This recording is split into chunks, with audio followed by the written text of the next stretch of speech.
Chatting with Chad is the place to be. Every day at 7 p.m. turn on your TV. You might see some things that you never see, but at the end of the day, it's reality. We talk about things that's good and bad, but it always stay good when you're chatting with Chad. We got spirit, got soul, got uplifting things, but you'll always be happy with the joy he brings. He's one of those guys, he's one of a kind. Any problems that you have, just keep them in mind. Before you know, he'll be there right by your side. It's almost like he's a spirit sent from the sky. It's the chatting with Chad. It's the chatting with Chad. It's the chatting with Chad. It's the chatting with Chad. The Chad with Chad Show. Okay, so I'm here with Cliff and Pauline Cummins, coordinator of Education Wise program. Welcome to the show. Thank you. Thank you. welcome. Glad to be here. So tell us about the program. What is this Education Wise about? Well, Education Wise is a supplemental education service for students in the Galveston Independent School District. We're basically focused on 5th and 6th grade students at Central. And pretty much what we do is provide tutoring services for students in reading, math, science, whatever subjects that they need assistance in. And it's a free program that students qualify for if they are on free or reduced lunch and attend a Title I school. So what makes this program so dynamic? I think we make it dynamic. Really? How so? Well, we really make it fun for the children. It's more about, it's not just about learning. What we really try to focus on is make learning fun. Of course, you know, it's part of the No Child Left Behind Act, so we want to make sure that being that these kids are going to be doing a different type of a testing, which would be the STAR testing that they have going on right now for Texas. It's going to be a little bit more rigorous than the previous testing that they have had for the Texas state. Because of that, the kids really need to get prepared for it. And that's where we come in, is we want to make sure that they're prepared, but also make the learning fun. Oh, so the test will be harder?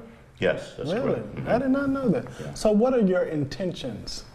Well, we intend to not only focus on making sure that the kids do well on their testing, but also that they have the skills that they need to do well on the testing. It's one thing to in your head, know all the answers, know exactly what to do. But when you get that test in front of you, sometimes all of that stuff just kind of goes out the window. So what we want to do is not only make sure that they do well on the testing, but that they feel comfortable, they feel confident when they go in to take the test, and they feel encouraged, they feel empowered that I can do this because you can. So how long have you been doing this? We started in October. October. So from that time on, what was your peak? And what I mean by that, your highest point in that. What was your peak? I would have to say for me, the peak was the first day that we sat down to do tutoring with those students. You know, it's one thing to have an image in your head of what it is that you want to do and how you want the program to kind of roll out.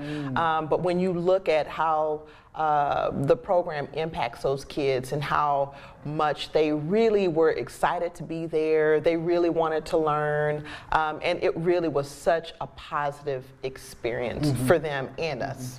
Right. What about you? Well, I would have to agree. I would have to say that the most exciting part of that was actually getting, as you were mentioning, the first kids to really get started. It started off initially with 2. You know, because we slowly rolled into it, and as it got started with those 2, they were very excited, had a lot of fun. We did a lot of icebreakers and things like that to make sure that the kids were comfortable, and they just rolled right into it, of course, as kids usually do. And the thing that I really appreciate about kids is that when it's something to teach and they're attentive to it, they soak it up like a sponge. So that's always a good thing. So Cliff, what are you most proud of? I am most proud of the progress that we're having since we started in October. Now we are, 2 months into it, and right now it seems like there's more and more and more children interested in it. And in fact, it seems like what's happening is that the tutoring kids that are already in the program are telling, their sisters and brothers and cousins, and that's actually something that they're saying, hey, we're having fun doing this, and so they are telling, you know, their brothers, sisters, cousins, and they want to also attend. So what is it how do you push your students? How do the teachers that you hire push their students to give their very best? Well, we try to use a lot of positives, a lot of encouragements, you know, those high fives, pats on the back, you did a great job. You know, just the positive reinforcement really goes a long way. I mean, you start off, you know, just with doing something really basic and just letting the kids know, you know, hey, you know, that's great, you know that, now you're ready to move on to the next step. And just really being able to be motivating and just letting them know you've got this, you can do this, you have all the skills that you need. We're just here to kind of help you bring those things out. So how do you push yourself? You push the children, the teachers push their students. How do the coordinators and the teachers push themselves to give the students their very best? How do you do that? Well, I think that what we do is before each tutoring session that happens usually on Saturday mornings, excuse me, we get together and we plan out. You know, we actually plan our day and exactly the format in which we're going to do it. That allows us to be ahead of the program and then being able to present that to the kids so that they're not in an area where there's just idleness and then there's nothing going on. We always want to make sure that it's a continual learning process throughout. So what do you believe is the magic formula to success? Success for the students or for success overall? Overall. I think the formula is just believing in yourself and just believing you can do it. A lot of times, you know, as we're growing up as kids, you have those adults around you or, you know, people in the community that tell you, you know, as a child, you know, you have your whole future ahead of you. You can do anything. And then for some reason, after you get, you know, older, 30, 40, for some reason you stop believing that you still have your future ahead of you and you really can still do anything. And, you know, we just kind of hit roadblocks, I think. And then just really just, you know, believing you can do it, making a plan to do it, making goals for yourself, and then just do it. So for the parents that are interested in this program, who do they need to talk to? Who do they should contact? Well, we have information out at, like I said, at Central Middle School. There's flyers that have gone out to parents. They can contact their school front office, or they can contact us directly. Then we can go to their home, you know, provide them the enrollment forms. The school office can also provide those enrollment forms. They get that into the system, you know, or they can feel free to contact us if they have any questions, or their school front office. There's a liaison on campus that can answer any questions that they have. Okay. And I was going to say, in addition to that, what we also make sure to do is anytime that there's any type of a PTA meeting or something going on at the school, we try to make it a point to go over so that we can present something to the parents that may not know about the, you know, there's a lot of SES providers out there. We are happy about being with Education Wise. We are a 4-star you know, education provider, which means that it's, you know, 4 out of 5 stars is pretty darn good. To get to the 5th level would be more like the Sylvan Learning Schools and things that you pay thousands of dollars for that you see advertised on television. Well, we advertise and we give our services for free, free tutoring for the children. So I heard that. Well, yes. when I was reading, I was free. Yes, It's free. absolutely. That is, I mean, really awesome because a lot of, like you say, Sylvan, though you have to pay high dollar for Absolutely. those schools. So how are you funded? I mean, how do you get your money? Well, the SES services are provided by the federal government, like Cliff mentioned earlier, is through the No Child Left Behind Act. And so students that are attending Title I schools or qualify for free or reduced lunch qualify for those funds. And so basically that's how we get paid. So we provide the services, and then the services are then billed to the school district, and the school district pays it out after they get the funds from the government.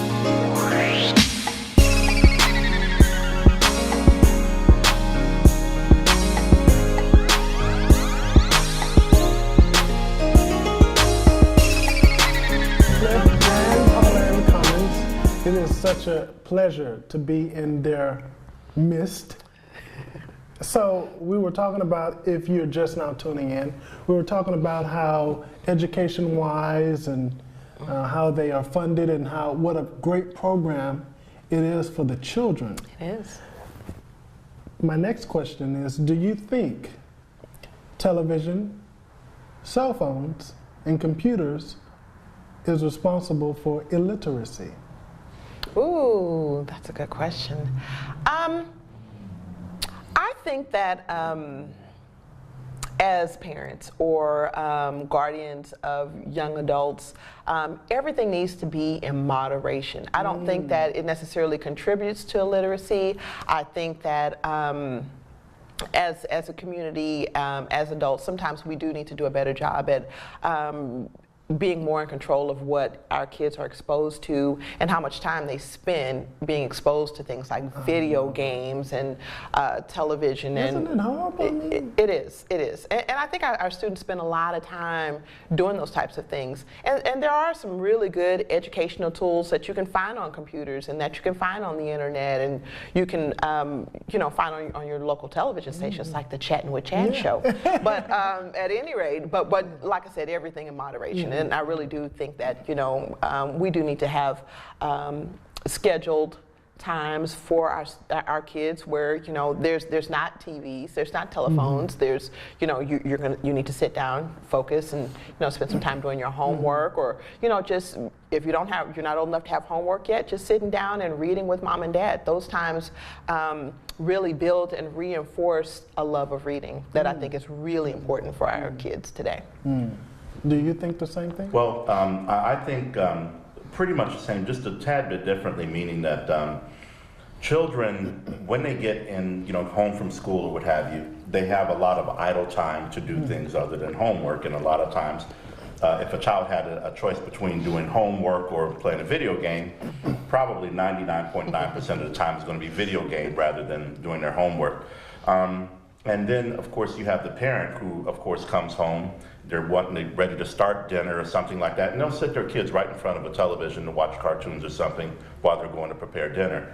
Well, in that process of that time frame, if they're not really doing anything or watching anything educational, then I think that could actually end up leading to a little bit of them really not getting some of the things that they could have gotten if they have actually studied harder. I'll give you an example what I'm speaking of. A lot of times I'm online and I'll see.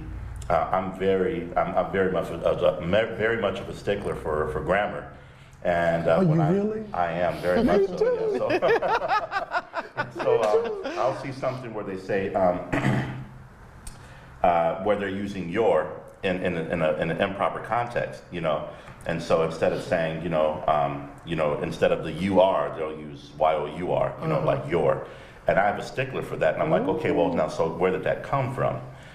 If they were studying properly, that's something they may have actually known. And even as I speak right now, there may be people who have no clue what I'm speaking of, but it's very important, I think, to be in an area where your proper grammar and your literacy and things, and that all comes through studying in school. Of course, English was my favorite subject, so.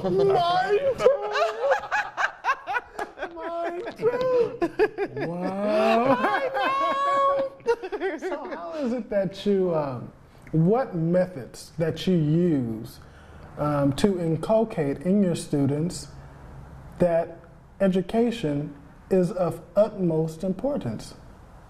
We start off, like Cliff mentioned earlier, we start off each session with like a little icebreaker, getting to know you kind of a deal. But then following that, we do have a little bit of a time where we kind of say a few little motivational words as far as, the importance of them trying their best and just working really hard. And, sometimes when we're sitting down and we're working with the students, they'll talk about things that happen at school, a problem that maybe they're having with a teacher, those types of things. And, we're there as, adults to kind of guide them in making some better choices, making some better decisions, maybe looking at it from a different point of view. Okay, now maybe put yourself in your teacher's shoes.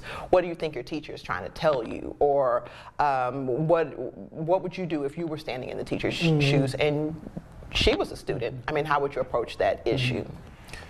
In addition to that, also talking to them in a real life situation, letting them know that the better education that you gain for yourself, then the more advanced you are actually more likely to come, as you're older, and then as you move forward as a young adult and then going into full adulthood. You're so right, because I think about Toni Morrison, speaking in regards of African American students. She says, your crown has been paid for.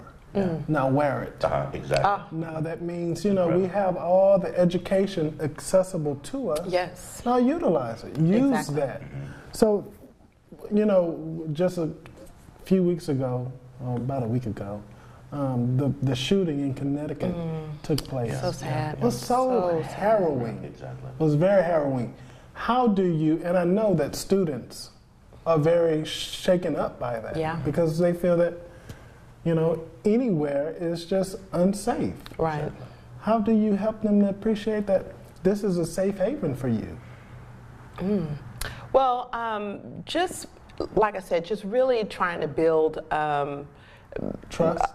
trusting, kind of like a family atmosphere, in that knowing that we're there for them. We care for them. We care about whether or not they're successful in life, the choices that they make. Just really trying to be there to really encourage them to be the best possible adults and students. And then what happens after that is once you put in your efforts to be able to do that and show children that you could see by their responses how they're responding if they do have that trust in you and they do have that comfort zone there. Once that's established by the different things that we do to make, again, learning fun, it becomes easier because we're able to see that the children are responsive, and then we are able to, it makes it just easier, much easier for us to do our job. I was raised in an environment where education wasn't a top priority. And it was like a chore for me to go to school and learn. And I mean, it was just really daunting to go to school. How do you teach, what is your definition of a lifelong learner? Wow. I think that we all are lifelong learners, in that you really do learn something new every day. As times change, different events occur, you definitely learn something different every day. My generation, of course, is different from your generation. There's things that, my daughter knows that I know nothing about. I mean, with her being a math major and me just not being so good at that. See, I'm English. Yeah, I learn a lot from her. But we all learn and we grow as people. And it may not be on a level of, I'm learning things like physics and calculus and, those types of things. But, I'm learning more about the world around me. So do you work together with the students? We do. We do. We're kind of like a tag team. We also have Miss Tucson works as one of our tutors, and she is phenomenal. She's great. She's very open. She's very genuine. She's very knowledgeable. I mean, she does such a great job.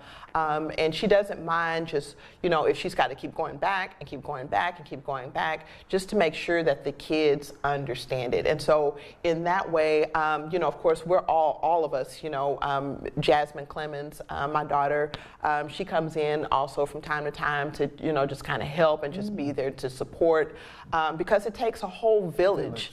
To come around the kids and provide everything that they need. And so I may not be able to provide everything. Cliff may not be able to provide everything, but together we can be a dynamic team for those students. And that's exactly what we're doing when we're able to show the kids, and teach the kids and tutor the kids. And also, just kind of going back to what you were mentioning about the, never being too old to learn. I remember my grandmother mentioning that she was still learning. Now, she was 80-something years old, so that has to be, and to me personally, was a humbling experience to hear my grandmother, who's in her 80s, saying, hey, you're never too old to learn, I'm still learning. And so when you have that type of a mentality, it really helps you to focus, positively, I believe. I am so excited about this program. I am really too. am. When I was reading on the philosophy of it all, I said, what can I do? Can I pass out flyers? What can I do? But this is the best way to do it. On television! So, what's next? What is next for, is this it for you? I mean, Well, Education-Wise is one of several SES providers that are here, that provide services here on the island. So we're of course not the only SES provider. But I mean, of course, we're kind of partial to Education-Wise because I think we do, a pretty good job. Our next steps, I would say, would be just expanding the program, just letting parents know that this service, whether they go with Education-Wise or any other SES provider, that it's a free service that's available to them, and to take advantage of it. With everything happening in, Washington right now, we don't know what's going to happen. We don't know if this program's going to be available 4 years from now, 5 years from now, but it's available now. It's available. And so, definitely just to take advantage of it, because, we're really here for your student. We're all working together in the best interest of your student, not just, the SES providers, from the teachers to the principals, the GISD staff, we're all here just to provide the best service possible for those students. Right. I agree. And, one of the things that I think is a little disappointing is when the services are available, and again, there's plenty of SES providers out there, and to hear a parent who may not be aware or may not be as into having their child learn in a proper way, and hear the parent say, well, do you want to attend this? And asking the child, I think that it would be a better way would be to let the child know that this is available to you, and at least have them come, and even have the parent come in and sit in and see what we offer as a service. Then that way maybe they feel more comfortable, because we really do want to make a difference out there. Especially with the testing being a little more difficult as it is right now. It is very important for parents to know that we really want to get these kids up to speed. Get the children up to speed, so that then when they face the test, they'll have a confidence to sit down and know what they're doing. The testing right now, just to be a little bit more specific, it's a STAR test that they have in place now in Texas. The STAR test requires more reading, more of the problems as you and then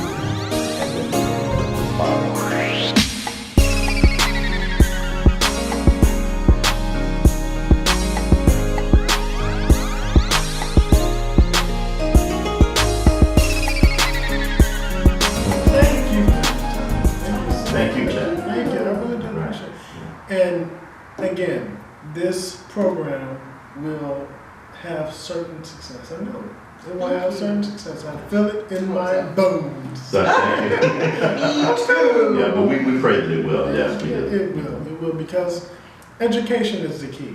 Yes, it is. Your crown has been bought. Now wear it. Your crown has been. I have to really say that to myself every day.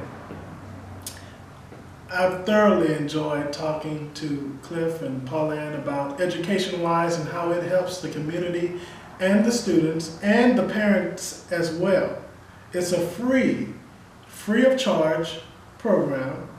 I encourage you to check more into the program. I encourage that. Look into the program and put your children in the program. Thank you all.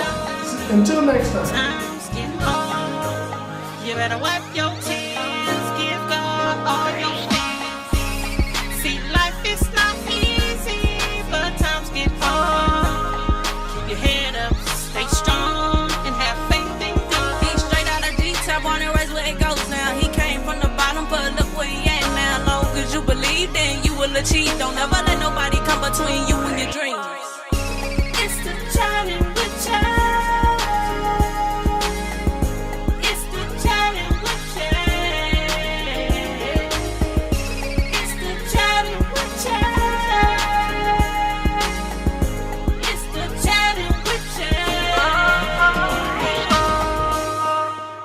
Chad with Chad Show.